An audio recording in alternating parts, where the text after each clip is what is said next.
الحمد لله نحمده ونستعينه ونستغفره ونؤمن به ونتوكل عليه ونعوذ بالله من شرور أنفسنا ومن سيئات أعمالنا من يهده الله فلا مضل له ومن يضلله فلا هادي له ونشهد أن لا إله إلا الله وحده لا شريك له ونشهد أن سيدنا وشفيعنا ومولانا محمدا عبده ورسوله أما بعد فأعوذ بالله من الشيطان الرجيم بسم الله الرحمن الرحيم نحن قسمنا بينهم معيشتهم في الحياة الدنيا وقال الله تبارك وتعالى في موضع آخر وقلت استغفروا ربكم إنه كان غفارا يرسل السماء عليكم مدرارا ويمددكم بأموال وبنين ويجعل لكم جنات ويجعل لكم أنهارا صدق الله العظيم وصدق رسوله النبي الكريم ونحن على ذلك من الشاهدين والشاكرين والحمد لله رب العالمين. اللهم صل على محمد وعلى آل محمد كما صليت على إبراهيم وعلى آل إبراهيم إنك حميد مجيد. اللهم بارك على محمد وعلى آل محمد كما باركت على إبراهيم وعلى آل إبراهيم إنك حميد مجيد.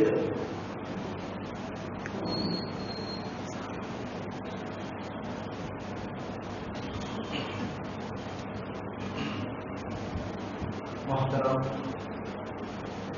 اور معزز قابل احترام مسلمان بھائیوں، آپ حضرات کے سامنے ابھی میں نے جو قرآن کریم کی دو آیت کریمہ تلاوت کی، ان آیت کریمہ کے اندر اللہ تبارک و تعالیٰ نے رزق کے حصول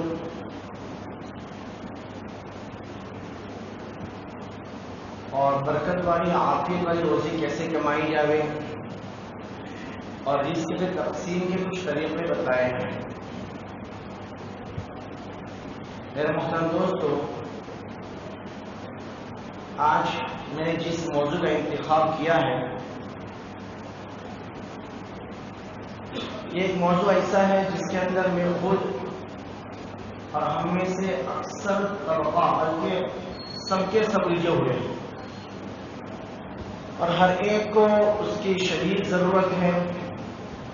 وقتاً فوقتاً ہر کوئی کسی سے کسی چیز کی التجا کرتا ہے کہ حضرت دعا کیجیے، رزق میں فراوانی ہو جاوے، حالات تنگ ہیں، مشکلیں بڑھ گئی ہیں، مشکلیں چھٹ جاوے، جو حالات تنگ ہو چکے ہیں ہمارے حالات اچھے ہو جاوے، قرض کے بوجھ تلے دب چکا ہوں، قرض آسان ہو جاوے۔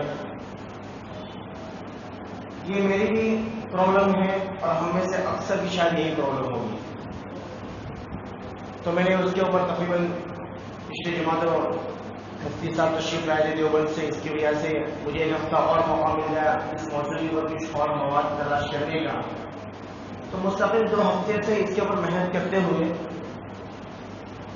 کچھ اہم پوائنٹس، اہم نکات جو ہمیں اس کشمکش سے، اس کنفیوژن سے اور اس بوجھ سے آزادی دلا سکتے ہیں، جس میں ہمارا اکثر طبقہ دب چکا ہے اور اب ہم میں سے اکثر لوگ اس میں پھنسے ہو گئے ہیں۔ ہماری شکایتیں کیا ہیں؟ بھائی بہتر جاب نہیں مل پا رہی ہے، بہتر تجارت نہیں مل پا رہی ہے، اگر جاب مل گئی تو وہاں ہم ویل سیٹ نہیں ہو پا رہے ہیں، تجارت شروع کی تو اسے برکت نہیں ہو پا رہی، تجارت جیسی چاہیے ویسی نہیں چل رہی ہے، یا پھر کچھ لوگ تو اس حد درجہ ہے کہ وہ تجارت تو نہیں چل رہی بلکہ قرض کے بوجھ تلے دب چکے ہیں، اور قرض اتنا زیادہ ہو چکا ہے کہ العیاذ باللہ نہ رات کو نیند آتی ہے نہ درست قرار ملتا ہے۔ فون بھی ہمیں ریسیو کرنا ہوتا ہے تو نمبر دیکھ دیکھ کے ریسیو کرتے ہیں، انجان اور اننون نمبر ریسیو نہیں کرتے ہیں کہ پتہ نہیں کسی قرض خواہ نے کسی نئے نمبر سے کال نہ کیا، اور جب کال ریسیو کریں گے تو دو چار باتیں سنائے گا، الٹا سلٹا بولے گا، یہ مطلب کہ ہماری انسلٹ ہو جائے گی، تو اننون نمبر ریسیو ہی نہیں کرتے ہیں، اور جو جانے پہچانے نمبر ریسیو کرتے ہیں وہ بھی دیکھتے ہیں کہ قرض خواہ نمبر نہیں ہے۔ تو میرے محترم دوستو، آج اکثریت کا یہ حال ہے، تو ظاہر سی بات ہے ایک جمعہ کا دن ملتا ہے کچھ بولنے کا، کچھ سننے کا، کچھ سنانے کا، تو سوچا اس میں ایسی بھی باتیں نہ کی جائے جس سے میرا بھی فائدہ ہو، آپ حضرات کا بھی فائدہ ہو، اور وہ چیزیں بیان کی جائے اور سولوشن اس طریقے سے بیان کی جائے جس طریقے سے محمد عربی صلی اللہ تعالیٰ علیہ وسلم نے بتایا ہے۔ میرے محترم دوستوں، میں بارہا کہتا ہوں، اللہ کے رسول صلی اللہ تعالیٰ علیہ وسلم جس شریعت کو لے کر آئے ہیں، جس دین کو لے کر آئے ہیں، یہ دین قیامت تک کے لیے، اس میں ہر پرابلم کا سول ہے، اس میں ہر پرابلم کا سول ہے، اس میں ہر پرابلم کا سول ہے اور ہر مسئلے کا حل ہے۔ اس میں ہر پرابلم کا سول اور ہر مسئلے کا حل ہے۔ میرے محترم دوستوں، آج ہم جس پریشانی کے اندر مبتلا ہے، قرض کے بوجھ تلے ہم جو دبے ہوئے ہیں، یہ آج کی بات نہیں ہے، اللہ کے رسول صلی اللہ تعالیٰ علیہ وسلم کے زمانے میں بھی صحابہ کرام رضوان اللہ تعالیٰ علیہ اجمعین کے اوپر کے ایسے حالات آئے ہیں۔ صحابہ کرام رضوان اللہ تعالیٰ علیہ اجمعین بھی کبھی بھی قرض کے بوجھ تلے دب جایا کرتے تھے، مقروض ہو جایا کرتے تھے، پھر اللہ کے رسول صلی اللہ تعالیٰ علیہ وسلم کی بارگاہ میں تشریف لاتے تھے اور اللہ کے رسول صلی اللہ تعالیٰ علیہ وسلم کے سامنے اپنی جو درخواست تھی اس کو رکھتے تھے، اللہ کے رسول میں حالات کی تنگی کا شکار ہو چکا ہوں، مقروض ہو چکا ہوں اور قرض بہت زیادہ بڑھ چکا ہے، پھر اللہ کے رسول صلی اللہ تعالیٰ علیہ وسلم اس بیماری کا علاج بتایا کرتے تھے۔ ٹھیک وہی حالات آج ہمارے ہیں، لیکن ہمارا حالات بیماری کچھ اور ہوتی ہے، دوا کہیں اور سے ہم ڈھونڈتے ہیں۔ میرے محترم دوستوں، یہ جو حالات کا آنا ہے، یہ حالات بھی قرآن کریم کا بھی فرماتا ہے کہ حالات کا آنا یہ تمہارے ہاتھوں کی کمائی کی وجہ سے ہے، مطلب جو تمہارے وہ برے حالات آتے ہیں وہ تمہاری اپنی کرتوت کی وجہ سے آتے ہیں۔ اور کبھی کبھی قرآن کریم میں کہتا ہے کہ ہم تمہیں بھوک کے اندر، تنگی کے اندر، خوش حالی کے اندر، تنگ حالی کے اندر لا کر آزمائیں گے۔ تو کبھی اللہ تعالیٰ فرماتے ہیں کہ ہم تم کو آزمائیں گے، اور کبھی فرماتے ہیں کہ تمہاری کرتوت کی وجہ سے تمہارے حالات آتے ہیں۔ اب ہمارے اوپر حالات آئے تو ہمیں کیسے معلوم پڑے گا کہ ابھی جو مجھ پر حالات آئے ہیں وہ میرے اپنے کرتوت کی وجہ سے، میرے اپنے گناہوں کی وجہ سے، میرے اپنی نحوست کی وجہ سے مجھ پر حالات آئے ہیں، یا پھر اللہ تبارک و تعالیٰ نے مجھے اپنے نیک بندوں کے اندر شمار کرتے ہوئے مجھے آزمانے کا فیصلہ کیا ہے۔ معلوم کیسے پڑے گا؟ جب حالات آئیں گے تو بندے کے گھر میں بیماری آئے گی، بندے کی اچھی خاصی تجارت چلتی ہوئی نقصان بتانا شروع کر لے گی، اس کا لاس شروع ہو جائے گا، کبھی ایکسیڈنٹ، کبھی یہ حالات، کبھی یہ حالات۔ تو وہ جو نیک بندہ ہوگا اس کے اوپر بھی یہی حالات آئیں گے، جو اللہ کا نافرمان ہوگا اس کے اوپر بھی یہی حالات آئیں گے۔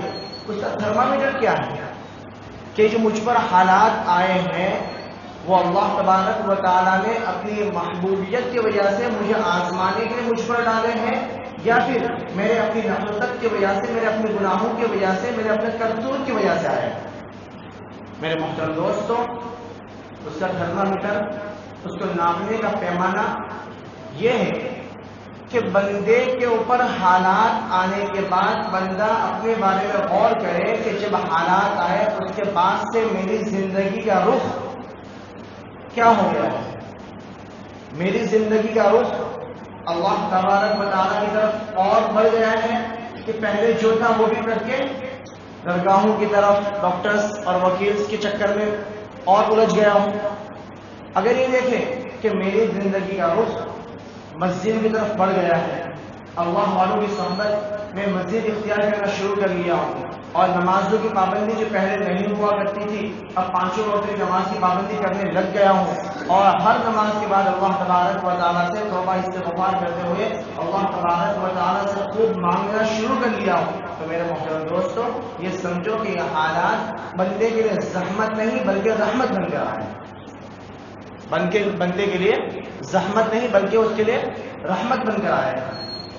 اور اگر پہلے 3 وقت کی نماز چھٹتی تھی, اب حالات کے اندر فرض بن گیا تو 3 وقت کی کیا صرف جمعہ پڑھتا ہے, نہ اللہ والوں سے محبت, نہ اللہ کے دین سے محبت, نہ اللہ کی گھر یعنی مسجدوں سے محبت, بس الجھ گیا ہے وکیلوں کے چکر میں, پولیس والوں کے چکر میں, ڈاکٹروں کے چکر میں, مزاروں کے چکر میں وہی الجھ گیا ہے. تو میرے محترم دوستوں سمجھو کہ یہ حالات اس بندے کے اوپر جو حالات آئے ہیں زحمت اور مصیبت بن کر آئے ہیں, اللہ تبارک و تعالیٰ کی طرف سے اس کو پکڑ آئی ہے. یہ صاف پیمانہ ہے. تو میرے محترم دوستوں اگر ہمارے اوپر ایسے حالات آ جاتے ہمیں کیا کرنا چاہیے؟ اس کے بہت سارے علماء کرام کے میں نے بیانات اور بہت ساری کتابیں پڑھی جس میں مختلف انہوں نے اس کے تدابیر بتائی ہے, مختلف وظیفے بتائے ہیں, اللہ کے رسول صلی اللہ تعالیٰ علیہ وسلم کے مختلف معاملات بتائے ہیں. ایک تو میرے محترم دوستوں ہم میں سے میں خود گنہگار ہوں, لیکن اللہ تبارک و تعالیٰ نے ممبر کا ایک مقام عطا فرمایا ہے, مسلح کے ساتھ نسبت عطا فرمائی ہے, تو میں کتنا ہی بڑا گنہگار ہوں, لیکن آپ لوگ اچھا سمجھتے ہیں جس کی وجہ سے آپ لوگ کبھی نہ کبھی درخواست کرتے رہتے ہیں, مولانا یہ دعا کر لیجیے, مولانا یہ دعا کر لیجیے. حالانکہ میں خود ان تمام دعا جس کی آپ درخواست کرتے ہیں اس کا محتاج ہوں, حق اللہ کہتا ہوں, اللہ کی قسم میں بھی محتاج ہوں, لیکن بس آپ محبت سے کہہ لیتے ہیں تو کچھ حالات لوگوں کے بھی ہم تک پہنچ جاتے ہیں. تو پتہ یہ چلتا ہے کہ ہم میں سے اکثر طبقات کسی نہ کسی حال میں مقروض ہیں. اب میں قرض کی وضاحت کروں. میرے محترم دوستو قرض 2 قسم کے ہیں. ایک تو لون والا قرض ہے, بینک والا جو لون کا سسٹم والا جو قرض ہے, اور ایک وہ قرض ہے جو ہم لوگوں سے قرض حسنہ لیتے ہیں. لون والا جو قرض ہے بینک سے ہم جو انٹرسٹ پہ جو گاڑی نکالتے ہیں یا گھر وغیرہ نکالتے ہیں, لون لیتے ہیں, وہ تو کسی کے حال میں جائز نہیں ہے. اور جو ہم قرض حسنہ لیتے ہیں وہ لینا جائز ہے لیکن مرغوب نہیں ہے, پسندیدہ نہیں ہے. قرض لینا جائز ہے, ضرورت پڑے گی 50 روپیہ, 500 روپیہ, 5000 روپیہ, 50,000 روپیہ, 1,00,000 روپیہ ہم کسی اپنے ساتھی سے لے سکتے ہیں. اس کو قرض حسنہ کہتے ہیں, لیکن جائز پسندیدہ نہیں. حتی الامکان اپنا ہاتھ کسی کے سامنے نہ پھیلاؤ تو بہتر ہے. پسندیدہ نہیں ہے لیکن لینا جائز ہے. اچھا, اس کے بارے میں اللہ کے رسول صلی اللہ تعالیٰ علیہ وسلم نے حیات مقدسہ کے اندر جب بھی معلوم پڑا کسی صحابی کا جنازہ لایا گیا اور معلوم ہوتا تھا کہ بندہ مقروض ہے, تو اللہ کے رسول صلی اللہ تعالیٰ علیہ وسلم مفتی طارق مسعود صاحب اور مولانا طارق جمیل صاحب کے بیانات کے میں سن کے آیا ہوں, وہ فرماتے ہیں کہ اللہ کے رسول صلی اللہ تعالیٰ علیہ وسلم اس بندے کی نماز جنازہ سے اپنے آپ کو فارغ کر لیتے تھے اور صحابہ سے فرماتے ہیں کہ تم اس کی نماز جنازہ پڑھا لو, جب تک کہ اس کا کوئی والی, ان صحابی کے کوئی والی یا ذمہ دار یہ اعلان کر لے کہ اللہ کے رسول اس کے اوپر جو قرض ہے اس کا میں ذمہ دار ہوں, اس کی ادائیگی میں کروں گا, پھر اللہ کے رسول صلی اللہ تعالیٰ علیہ وسلم اس کی نماز جنازہ پڑھاتے تھے. تو معلوم ہوا کہ قرض لینا اگرچہ جائز ہے لیکن پسندیدہ نہیں ہے. حتی الامکان ہمیں اس سے اپنے آپ کو بچانا چاہیے, چاہے اسلامک بینک سے ہو یا اپنے ساتھیوں سے ہو. یہ تو ایک بات ہو گئی, جائز ہے, میں ناجائز کا فتویٰ نہیں دیتا ہوں, نہ اس کا اعلان, جائز ہے, بہتر بھی ہے, لیکن شدید ضرورت میں تو بہتر ہے. یہ تو ایک مسئلہ. دوسرا, بینک سے لون اور سودی کاروبار کرنا, وہاں سے پیسہ اٹھانا, وہ تو کسی بھی حال میں جائز نہیں ہے. کسی بھی حال میں جائز نہیں۔ اب ایک مسئلہ ہے جو بتاتے ہوئے ڈرنا پڑتا ہے، کیونکہ کبھی کبھی کیا ہوتا ہے انگلی پکڑاتے ہیں تو لوگ ہاتھ پکڑ دیتے ہیں۔ ایک شکل جواز کی ہے، ایک شکل بینک سے آپ کو گاڑی نکالنا ہے یا گھر نکالنا ہے، لوگ کام کھڑے ہو گئے کہ کون سی شکل جواز کی ہے۔ ایک شکل جواز کی ہے کہ آپ بینک سے گاڑی یا گھر وغیرہ لون پہ لے سکتے ہیں، اس کا جواز کا فتویٰ ہے، بہت باریک فتویٰ ہے، مجھے معلوم ہے، مفتیان کرام سے پوچھا بھی ہے، اور کوشش کریں تو اس طریقے سے ہم گاڑی یا لون گھر خرید بھی سکتے ہیں۔ لیکن کیا ہوتا ہے، ابھی فار ایگزامپل مجھے خود اپنی گاڑی نکال چکا ہوں، دوسری گاڑی خریدنا ہے تو میں اس طریقے سے گاڑی خرید سکتا ہوں، لیکن جب معلوم پڑے گا کہ ہمارے سامنے لون پہ گاڑی لیا ہے تو ترنت سب کے راستہ کھل جائے گا۔ تو انشاءاللہ میں اس چکر میں نہیں پڑوں گا انشاءاللہ، کیونکہ اگرچہ جواز سے فتویٰ ہے وہاں پہ، لیکن پھر بھی نہیں خریدوں گا، چاہے سیکنڈ ہینڈ لوں گا لیکن کیش پیسوں سے ہی لوں گا انشاءاللہ، کیونکہ پھر ماحول خراب ہو جاتا ہے اس میں۔ چلو وہ مسئلہ ہی چھوڑ دیتے ہیں، یا پھر بتا دیتا ہوں میں اس کے بارے میں، چلو شریعت میں گنجائش کے بتا دیتا ہوں میں۔ ہم لوگ جو سودی کاروبار کرتے ہیں کیسے کرتے ہیں، میں گاڑی خریدتا ہوں شو روم سے، شو روم والا اس کا کوئی کنڈیشن ہوتا ہے بینک والے سے، تو بینک والا شو روم کو میری طرف سے پیسہ پے کرتا ہے اور شو روم والا مجھے گاڑی ہینڈ اوور کرتا ہے وایا ٹو وایا، کسی کے تھرو سے۔ یہ شکل بالکل جائز نہیں۔ ہاں اگر ہمیں گاڑی خریدنا ہے، بائک موٹر سائیکل یا فور ویلر خریدنا ہے، تو اس کا ایک شکل یہ ہے کہ وہ بائک ہو یا فور ویلر ہو، بینک اس کو خریدے۔ ایگزامپل 7 لاکھ کی گاڑی ہے، بینک اس کو خریدے، اپنے اندر میں رہے، اپنے قبضے میں لے، اس کا مینیجر یا اس کا جو بھی امپلائی ہو اس کو چلا لے، 1 کلو میٹر، آدھا کلو میٹر، 2 کلو چلا لے، مطلب کہ اس کے اندر میں آ چکا۔ اب پھر وہ ہمیں 8 لاکھ میں بیچتا ہے اور میرے پاس 8 لاکھ پورا نہیں ہے، میں تم کو 2 لاکھ دیتا ہوں، 6 لاکھ باقی رہے گا، اب اس کو انسٹالمنٹ کر دو، تو یہ چیز جائز ہے، لیکن بینک والے ایسا کرتے نہیں ہے۔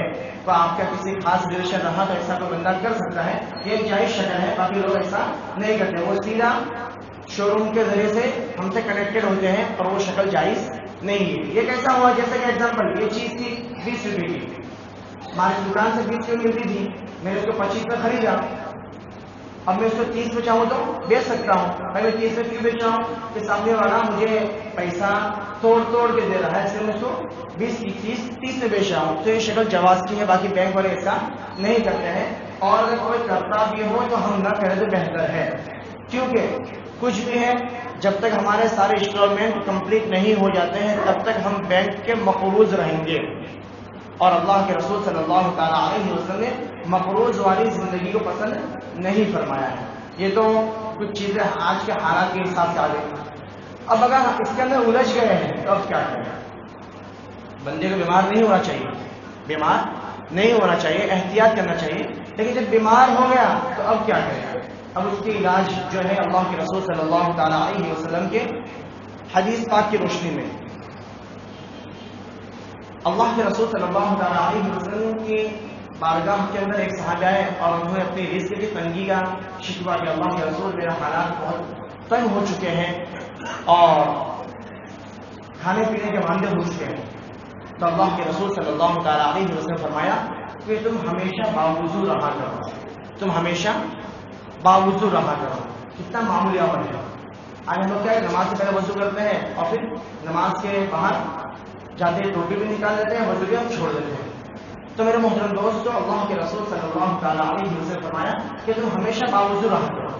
ایک اور صحابی اللہ کے رسول صلی اللہ تعالیٰ علیہ وسلم کی بارگاہ میں تشریف لائے اور اپنی رزق کی تنگی کا شکوہ فرمایا، عرض کیا، تو اللہ کے رسول صلی اللہ تعالیٰ علیہ وسلم فرمایا، ایک دعا فرمائی، اللہم انی اعوذ بک من الہم والحزن واعوذ بک من الجبن والبخل واعوذ بک من العجز والکسل واعوذ بک من غلبۃ الدین وقہر الرجال۔ یہ دعا تو یاد کرنا تھوڑا مشکل ہو جائے گا، میں انشاءاللہ کوشش کروں گا۔ یہ کچھ دعائیں میں آج لکھ کے لایا ہوں اچھے پیپر پہ، اس کو ٹائپنگ کر کے اچھے سے پیپر میں زیروکس کرا دوں انشاءاللہ کچھ ٹائم کے بعد۔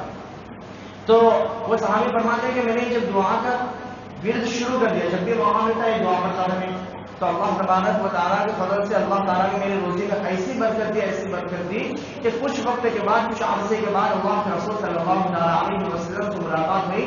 اللہ کے رسول صلی اللہ علیہ وسلم پوچھا، اے اللہ کے بندے کیا حال ہے؟ فرمانے لگے اللہ کے رسول، اللہ تعالیٰ نے مجھے اتنی روزی دی ہے میں کہ میرا گھر تو صحیح، میرے پڑوس کے لوگ ان کو بھی کھلاتا ہوں، میرے پڑوسی کو بھی کھلاتا ہوں. میرے محترم دوستوں، کچھ بہت چھوٹے چھوٹے معمولات ہیں، لیکن یہ سارے کے سارے معمولات کس چیز کے ساتھ اٹیچ ہے؟ 5 ٹائم کی نماز کی پابندی کے ساتھ اٹیچ ہے. ہمیں سب سے پہلے تو 5 وقت کی نماز کی پابندی کرنا ہے. آج ہم لوگ کیا کرتے ہیں کہ 5 وقت کی نماز کی پابندی سے ہم سے نہیں ہو پاتی ہے تو نمازوں کو سائڈ میں کرتے ہیں، جمعہ کی نماز پڑھتے ہیں، پھر تسبیحات پڑھتے رہتے ہیں، وظیفے پڑھتے رہتے ہیں. نہیں، روزی کی تنگی کا علاج، سب سے بہترین علاج 5 وقت کی نماز کے اندر ہے. اس میں دل کا سکون بھی ہے، دنیا اور آخرت کی بھلائی بھی ہے، اور روزی کی جتنی تنگیاں ہیں وہ ساری تنگیاں ختم ہو جائیں گی. تو ہمیں ایک تو سب سے پہلے 5 وقت کی نماز کا خوب اہتمام کرنا ہے. چھوٹے چھوٹے عمل بتا رہا ہوں. 5 وقت کی نماز کا خوب اہتمام کرنا ہے. اس کے بعد جب بھی ہم گھر میں داخل ہو تو السلام علیکم ورحمۃ اللہ کہنا ہے، اور اس کے بعد ایک مرتبہ سورہ اخلاص پڑھنا ہے. قل هو اللہ احد اللہ الصمد لم یلد ولم یولد ولم یکن له کفوا احد. اور چوتھا نمبر کون سا کرنا ہے؟ ہمیشہ باوضو رہنے کی کوشش کرنا ہے. ہاں، وضو ٹوٹ جائے کوئی مشکل نہیں ہے، وضو ٹوٹ جائے کوئی مشکل نہیں ہے. بعد میں ہم جیسے مسجد میں پہنچیں گے، گھر پہنچیں گے، وضو بنا لیں گے، یا پھر سونے سے پہلے وضو بنایا، پھر اس بستر پہ گئے، ہمارا وضو ٹوٹ گیا، تو پھر دوبارہ ایسا نہیں کہ وضو ٹوٹ گیا ہم ترنت وضو بنائے پھر سونے جائیں گے، پھر وضو بنائیں گے. ایسا نہیں، ٹوٹ جائے تو کوئی حرج نہیں، صبح اٹھ کے بنا لیں گے انشاءاللہ.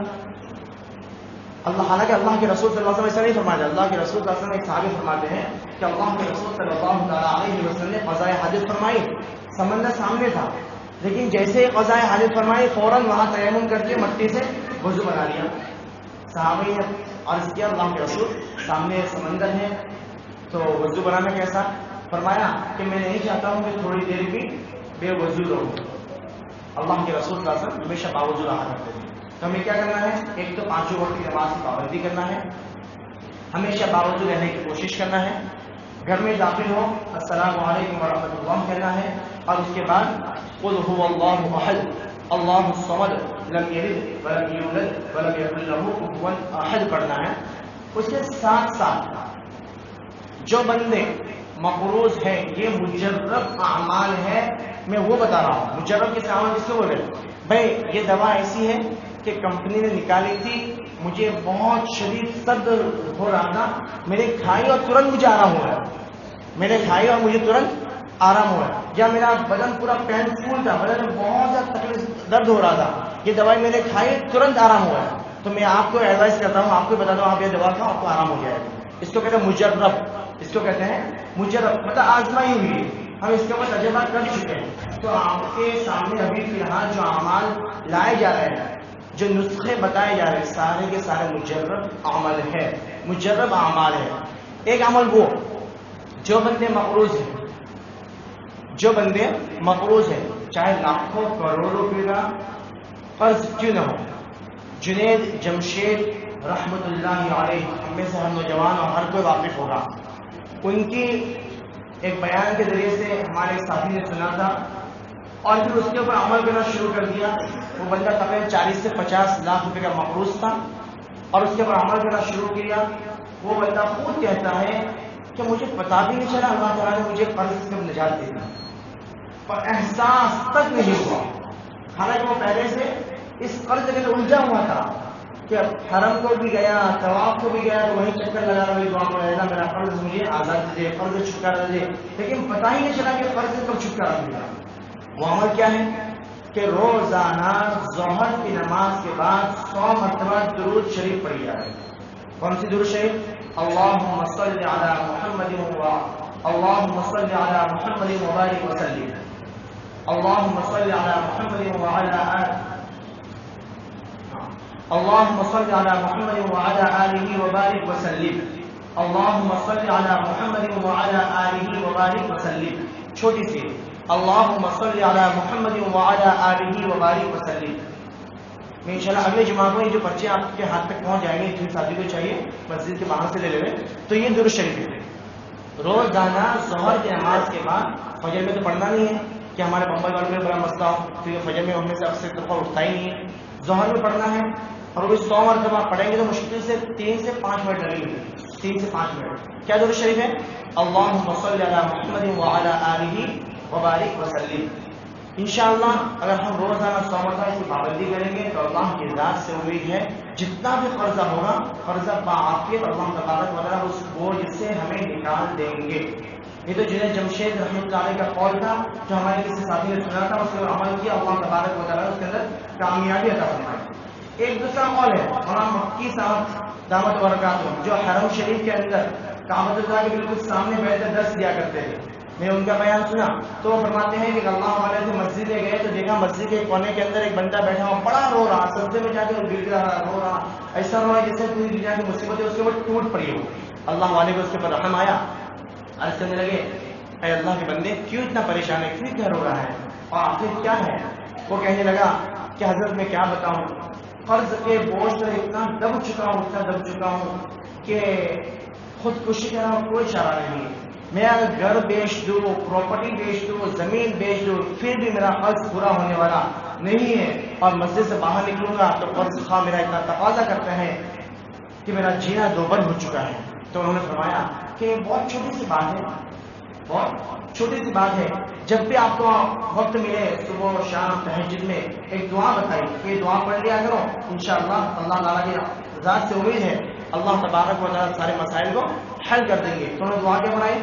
یا علی یا عظیم یا علیم یا حلیم اللہم انک ملیک مقتدر ما تشاء من امری یکون اللہم اسعدنی فی الدارین اللہم اغض عنی الدین۔ چھوٹی سی دعا ہے، چھوٹی سی دعا ہے، 10 15 20 25 بار پڑھ لو گے تو انشاءاللہ آرام سے یاد ہو جائے گی، اور تھوڑی سی مشقت لگے گی، لیکن جس ہم مشقت کے اندر ملوث ہیں، جو قرض کے اندر مبتلا ہو چکے ہیں، اس سے ہمیں بڑی عافیت کے ساتھ میں چھٹکارا مل جائے گا۔ وہ بندہ کہتا ہے کہ میں نے بعد میں یہ دعا پڑھنا شروع کر دیا، یہ دعا پڑھنا شروع کر دیا تو اللہ تبارک و تعالیٰ نے مجھے قرض سے ایسا چھٹکارا عطا فرمایا کہ قرض سارا کا سارا پے ہو گیا، اور اللہ تبارک و تعالیٰ نے مجھے غنی اور مالدار بنا دیا، غنی اور مالدار بنا دیا۔ تو میرے محترم دوستوں، یہ کچھ وظیفے تھے۔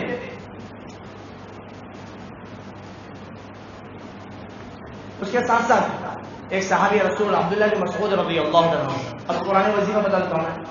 عبداللہ بن مسعود رضی اللہ عنہ وہ مرض الموت میں مبتلا تھے، بس بستر پہ لیٹے ہوئے تھے، ان کے پاس عثمان غنی رضی اللہ عنہ تشریف لائے ان کی عیادت کرنے کے لیے، اور جب دیکھا کہ حضرت عبداللہ بن مسعود رضی اللہ عنہ بس قریب ہے کہ ان کا انتقال ہو جائے، اور انہوں نے اپنے پیچھے لڑکوں کو نہیں چھوڑا، صرف لڑکی کو چھوڑا تھا، تقریباً 7 لڑکیاں تھیں جو لڑکی کو چھوڑا تھا۔ تو عثمان غنی رضی اللہ عنہ جب جانے لگے تو 2 تھیلی بھر کے ان کے حوالے کر دی دینار کی۔ تو کہنے لگے عبداللہ بن مسعود رضی اللہ عنہ کہ بھئی آپ نے کیا چھوڑے ہو؟ بولے کچھ کیش ہے، کچھ نقد ہے، آپ کے کام آ جائے۔ تو آج کہنے لگے کہ میں تو جا رہا ہوں، اب مجھے اس کی کوئی ضرورت نہیں ہے۔ بولے آپ کے جانے کے بعد آپ کی بچی کے کام آ جائے گا۔ فرمانے لگے، دیکھو ان کا کتنا یقین مضبوط ہے، فرمانے لگے کہ اللہ کی ذات سے امید ہے میرے بچیوں کو کبھی بھی کسی کے سامنے ہاتھ پھیلانے کی ضرورت نہیں پڑے گی، اور میری بچیاں کبھی بھی، میری بچیوں کے گھروں میں کبھی بھی تنگ اور پاپا نظر نہیں آئے گا۔ بولے کیوں؟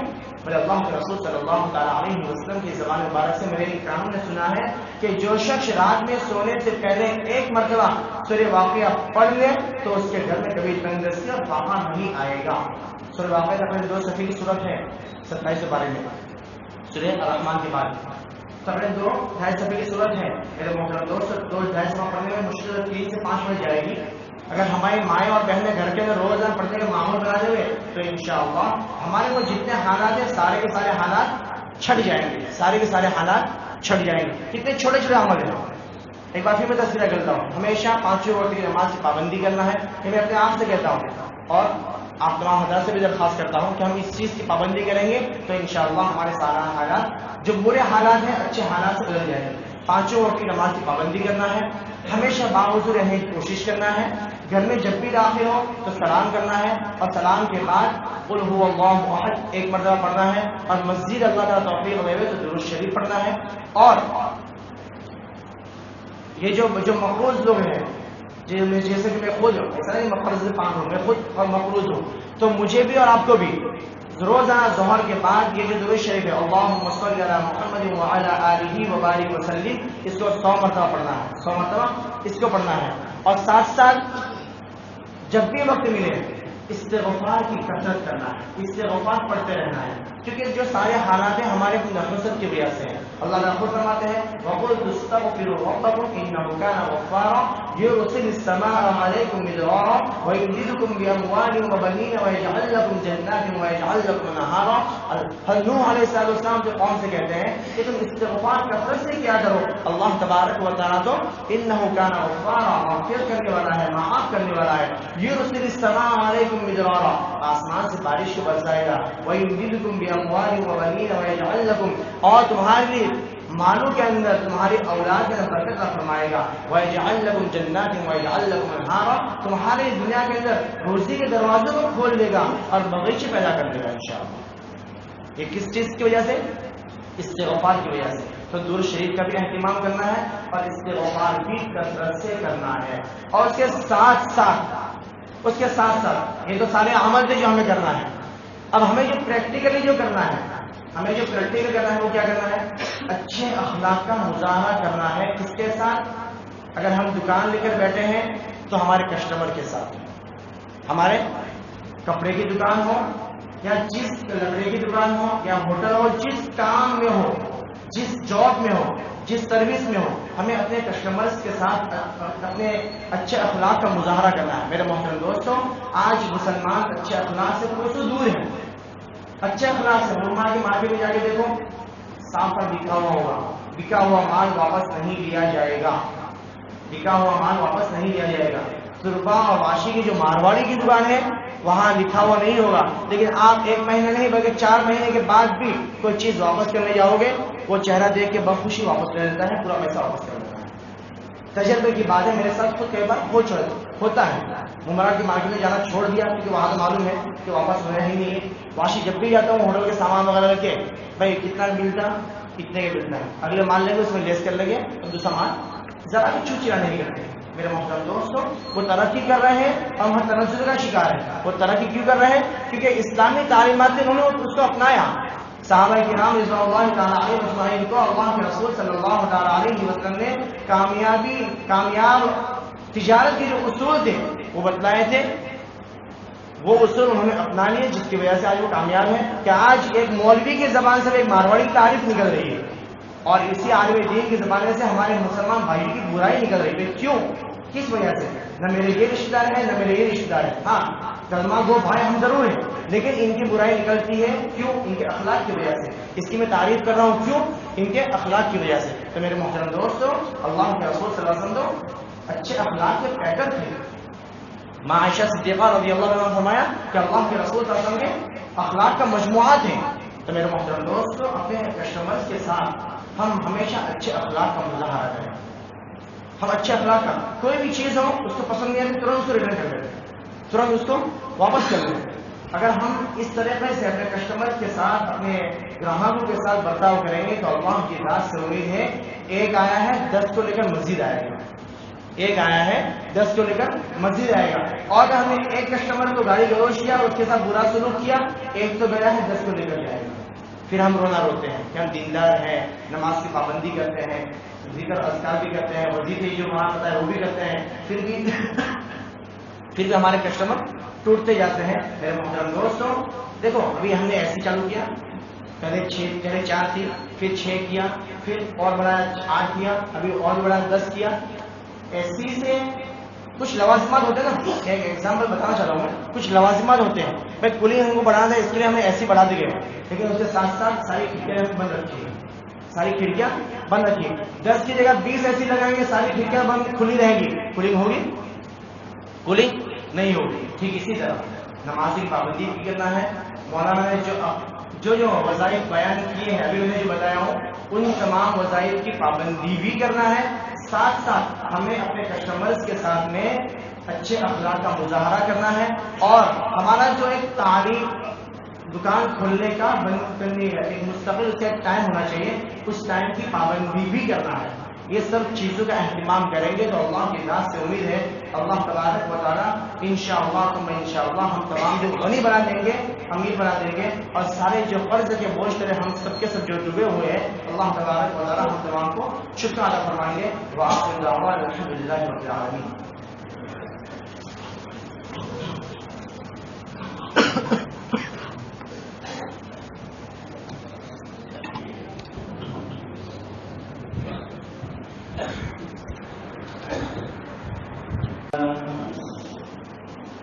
الحمد لله نحمده ونستعينه ونستغفره ونؤمن به ونتوكل عليه ونعوذ بالله من شرور أنفسنا ومن سيئات أعمالنا. من يهده الله فلا مضل له ومن يضلله فلا هادي له. ونشهد أن لا إله إلا الله وحده لا شريك له. ونشهد أن سيدنا وشفيعنا ومولانا محمدا عبده ورسوله. أما بعد فأعوذ بالله من الشيطان الرجيم. بسم الله